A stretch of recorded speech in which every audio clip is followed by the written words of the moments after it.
Pamirsa setios COVID-19 kerama patut statayatna ring penyungkan demam berdarah. Warsa kalih tali kalidasa ring Kabupaten Buleleng kasus demam berdarah rauh ring penguntat September nincap kantos tigang tali sata sangadasa diri kasus.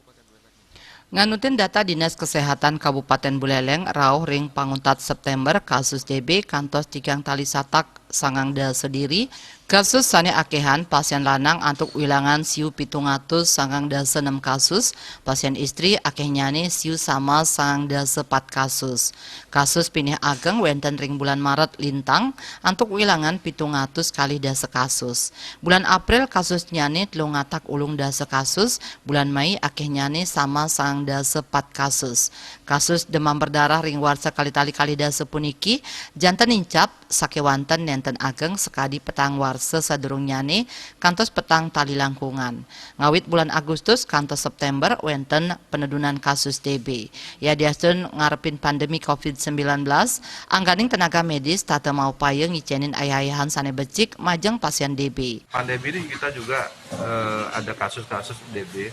Kalau demam berdarah itu memang endemis ya di daerah kita khususnya di Kabupaten Buleleng ini.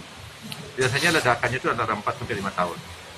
Tapi untuk tahun ini data dari Dinas Kesehatan kita tidak sebesar waktu tahun 2016. Jadi tahun 2015 hampir 4.000 sekian, ya, kalau kasus sekarang ada di 3.000 sekian. Dengan angka kematian juga rendah. Case fatality rate-nya 0,2%.